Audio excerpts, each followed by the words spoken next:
What's up YouTube? This is Boston X79 and I'm coming to you with an updated version of my Dinomist deck for the May 2018 format. Now, been test playing this deck a bit lately, and I can tell you right now, it can actually hold its own against the meta. Alright? Hand traps don't seem to be a big deal against this deck.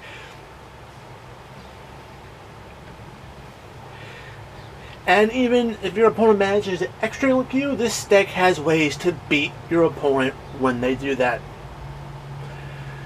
So without further ado, we're going to get right into the deck. Alright, the first thing I'm going to do is I'm going to talk quickly about the Dinomist monsters. And the Dinomist monsters is a Pendulum R-type machine water attribute monsters. They're either level 4 or level 5, and their scales are either 3 or 6, which is perfect because then all the monsters in R-type are can be pendulum summoned out of the hand. Alright, so what I'm going to do is I'm going to talk about the scale 3s first, and then I'll talk about the scale 6s. Alright, so the first scale 3 monster we're going to do is the level 4 Dinomist Terran. This is the one you want to see a lot of, since we won 3. Its monster effect: whenever it destroys one of your opponent's monsters by battle, you get to search your deck for a Dinomist card and add it to your hand, which is completely and totally awesome. Searches out your spells, searches out your traps, helps deal out your deck. Alright, we're just going to leave this over here for a time being. I run one copy of Dinomist Stegosaur. Its monster effect is basically whenever one of your Dinomist monsters battles an opponent's monster, after damage calculation, you can destroy both those monsters. Typically, you're not really using this card much for its effect. You want to be using it more for its scale, so that's why it's only at 1. Another scale 3, level 5, Dinomist Ceratops. Now, Dinomist Ceratops, if all monsters you control are Dinomist monsters, minimum 1, and none are Dinomist Ceratops, you can special summon this card to the hand. And I can tell you this right now, this card, as well as Dinomist Bracken, they add a whole lot more speed to this deck because they can get stuff onto the field ASAP, which can allow you to go into your extra deck if you want to, or just pile up more attack power onto the field.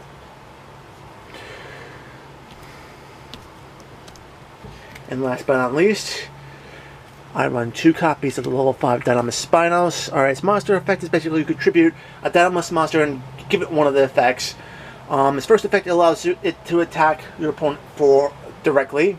Basically, if your opponent extra link you, this card can just jump over the extra link and just swing at your opponent's life points, which is awesome. And it's 2,500 attack, which is a pretty hefty hit.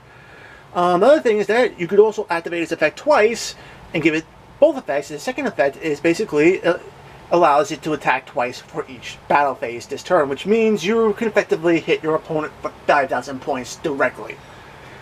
Add in something like limiter removal, and you pretty much swing for game with this card. Now, one thing I want to do is I want to talk about the scale 3s. Alright, all Dinomist monsters that are scale 3 all have the same pendulum effect. Alright, if another Dinomist card you control would be destroyed by battle or opponent's card effect, you can destroy this card instead. And that's one of the key things about the Dinomist pendulum effect scales, is that they add that extra layer of defense to this deck that's so critical for its survival. This card prevents your monsters from any monsters or cards from being destroyed by card effects or by battle, by taking the hit itself. Alright, so on to the scale 6s. I run 2 level 4 Dinomist Ankylos. Ankylos is the one monster you want to turn around and put into defense mode. Its monster effect is basically whenever one of your Dinomist monsters destroys one of your opponent's monsters by battle, that monster is banished. I can't tell you how handy this card effect is in this particular meta. Being able to banish your opponent's monsters and not send them to the graveyard really takes the graveyard out of the play and stops any potential recursion from happening. Okay. Next is 3 copies of Dinomist Plesios. Alright. Now, Plesios's effect is also a continuous effect. Basically, what happens is that for every Dinomist card that you control on your side of the field, your opponent's monster loses 100 attack points. That being said, you have one copy of Plesios on the field with 3 other cards. Your opponent is losing, all your opposed monsters are losing 400 attack. If you have 2 Plesios with 3 other cards, that's 500 points per Plesios, which means, and this affects stacks. So your opponents could be losing, monsters will be losing 500 for this one and 500 for that one, which means they'll be losing 1,000 total. This is another way. This is another card that can actually help get you through that extra link play, because it basically lowers all those monsters' attack points to the point where you can just start crashing your monsters into them and doing some serious damage. I mean, if you look at things like Cerebus, which is like 1,600 attack, it will take Plesios with a Dinomist board with 7 cards and 2 Plesios is 1,400, which means Cerebus goes down to 200. Phoenix can go down to 500. Trigate Wizard goes down to 800. I mean, you can do some serious damage with just the monsters on the board. And this is a continuous effect. It's not activated, so you don't have to worry about Trigate negating it. Alright, and of course I mentioned this level 5 Dinomist Brachion. Now Brachion is only at 2. The primary reason why I have it at 2 is basically because it kind of relies more on your opponent. Basically, if you do not control Dinomist Brachion in your monster zone, and your opponent's monster has the strongest, with the highest attack on the field, even if it's tied, you can special summon this card from your hand. That's the whole reason why this card is at 2 and Ceratops is at 3. Basically because it does take a little bit more of your opponent to help get this card in the field by its own effect. But nevertheless, it's still a Pendulum monster. It's still level 5, and it still can turn around and add speed to the deck. And of course, last but not least, we have Dinomist Rexy. Alright, Dinomist Rexy is another card that can help beat up on extra links, especially if you have something like Plesios on the field. Basically, whenever this card battles one of your monsters, one of your opponent's monsters, you contribute one Dinomist monster you control and activate one of the effects. Rex can then turn around and attack one of your opponent's monsters again in a row. If it's in defense position, it inflicts piercing damage. You're not going to really see that against that deck to get extra like Goki, but with Plesios in the field, you can attack twice, and that basically means you're attacking 2 monsters and you're hitting them with hard. The other thing about it is that you could also target either one card in your opponent's hand or one card in the field and just shuffle it back in your opponent's deck. So if your opponent doesn't have something that prevents you from targeting extra link or co-link monsters, you can just start bouncing stuff out of the extra link off the field and clearing it off that way. And of course, Dinomist Rex will also gain 100 attack for every time you do that. Alright, now talk about the Dinomist, the scale 6 pendulum effect. Once while this card is face up in your pendulum zone, you can negate an activated card effect that targets another Dinomist card or cards you control and destroy this card itself. So this card, like just like the scale 3, it offers itself as a level protection, except this card, scale 6s allow you to protect against targeted effects.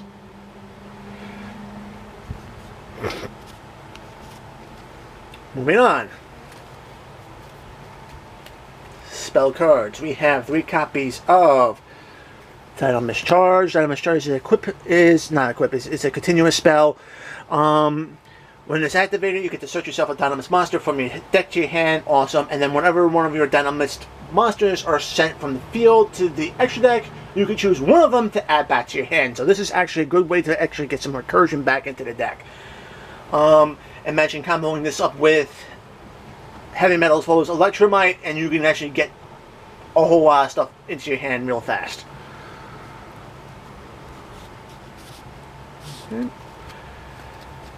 Of course, I run 2 copies of Instafusion. Instafusion's in there to help get your Exceeds plays going. It's also in there just in case you might not open up with a level 4 and you have level 5s, this can get a monster onto the field so you can tribute summon it. So it's always a play starter. Of course, I mentioned this with Spinos, Limiter Removal. Any machine type deck needs to be running this card. It basically doubles the damage, basically doubles the attack of the monster of all machine type monsters on the field. And since with Spinos' ability to hop over your opponent's monsters and swing directly, potentially twice, you can literally OTK with this card with this in Spinos on the field. Monster Reborn, just in case you go into your extra deck for Xyz monsters, you can get your monster back from the graveyard. Upstart Goblin for a little extra draw power. And of course, one card I like to do is 2 copies of Wavering Eyes. Pendulum decks need to be running this card. Even if Pendulum Magicians are not the top deck, I know they're still around in the meta. Zephyr seems to be picking up play as well. But outside of that, even if you're not playing against the Pendulum deck, this card is still very good because even if you pop your own scales, the first 2 effects are very good. Primarily because if you destroy 1 card in your scale, you're hitting your opponent for 500 points of damage to their life points. So something like this in the new end of match procedures could actually be helpful. And if you pop 2 scales, you're searching your deck for a Pendulum monster to add to your hand. Alright, now if you're playing against the Pendulum matchup, you get more effects. Popping 3 allows you to get you the ability to banish something off the field, and popping 4 allows you to add another Wavering Eyes into your hand from your deck. Alright. On to the traps. Now the thing is that one key difference from my previous build is that I upped the back row here just because Dinomist's back row has been known to grind, and this build does that. So 2 copies of Bottomless Trap Hole. Basically, anything over 1500 attack, you destroy, banish, and it basically takes away a lot of plays from your opponent, especially in that Go game matchup. 2 copies of Dinomist Halley. Now this is an awesome continuous trap. It can allow you to get your scales on the field, even with things like Imperial Order or Anti-Spell Frequency up on the field, because it doesn't activate the spell cards. It just places them from the deck, and the key thing is the wording. Other cool thing about it is that it's also like a continuous compulsory evacuation device where you just tribute one of your monsters and bounce a card off the field.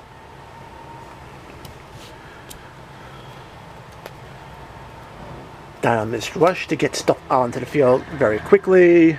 Now this special summons right from your deck. Of course, the monster is destroyed at the end phase, but that's not really that much of an issue with Dinomist Charge Around. Solemn Judgment to block plays.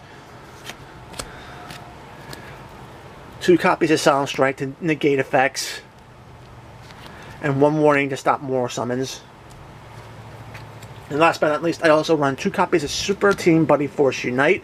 The primary reason why I'm running this card is it also adds a little extra speed to the deck, because Dinomist Rush only special summons from the deck and then monsters destroyed. This card gets special summoned from your hand or your graveyard.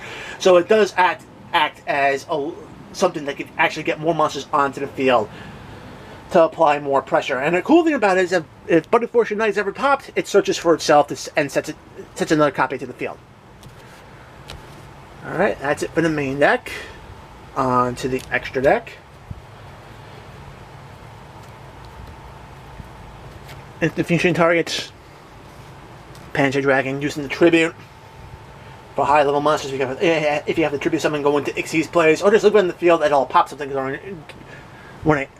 during it's the end phase when it's destroyed. Of course, I have Barbroid, Ultimate Battle Machine. The primary reason why I have this guy in there is because I do run Cyber Dragon Nova. And of course, crash him to get this on the field, or you can just turn around and summon on Infinity. And Infinity, we know what Infinity does. It can grab attack position monsters, add it to itself as overlay units, and negate things as well. Alright, speaking of negations, this Warlord monsters, so we have the Bahamut Shark package of Bahamut Shark, totally awesome. Bring out totally awesome. Negate stuff. You can bring it back to the extra deck and then summon it out again. And of course, end the match procedures, level 5, number 61 Vocasaurus, just to burn. Alright, the links You saw this when I was doing my intro. 2 copies of Heavy Metal Foes Electromite. Sorry guys, yeah, this is not budget, but this card helps out Pendulum deck so huge. Alright. Link summon it, you add something from your deck from main deck to the extra deck. You pop something on the field, draw a card, and if one of your scales are popped, you get to add one of your extra Pendulum cards back into your hand. Add in Dynamite Charge, and this opens up a whole lot of plays. Alright, I also have Quill for Genius. Pendulum summon out monsters to both things, and you can search yourself for a level 5 monster from your deck, which is pretty cool. Alright, now one thing I also have in this deck, the Link 3, the best Link 3 in the game, is Summon Sorceress. Alright, now one thing is that this card doesn't go TCG legal until Friday, this Friday, which is July 6th. But once it does, she's going to help shape up the meta even more because she opens up a whole lot of plays. Basically, her materials are basically 3 monsters of the same type. When you Link summon her out, you can special summon her to the zone that she points to on your opponent's side of the field, put the monster into defense position, and then what you can do is that you can also then summon out another monster from your deck that's of the same type of one that she's pointing to. So, effectively, you can actually turn around and bring out maybe a Brachion in defense mode, and then summon out a Dinomist Rexy. And since you can attack, tribute, and then go for pendulum damage, or go for the piercing damage, which is a pretty interesting play. Alright, she adds a whole lot of stuff to this deck. I've been test playing her out, and she does work very well. Okay, so rules are Skull Dread, 4 more monsters with different names. Can get you a whole lot of different effects. Anything it points to gets a power boost. Really great, especially if you look at the swing per game. With Spinos, gets you a special summon from your hand. And then, if you go with all 4 monsters, you get to fix your hand as well. And of course, I also put Boarload in here because Boarload, is Boarload. It can't be targeted, takes opponent's monsters, and pops them at the end of the turn.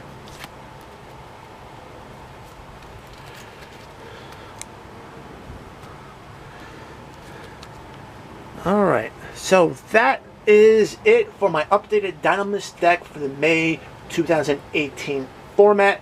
Guys, if you like this video, give it a thumbs up. If you want to see more content like this on my channel, hit that subscribe button, ring the notification bell, become part of the squad, be alerted to whenever I throw up new videos. And guys, until next time, peace out.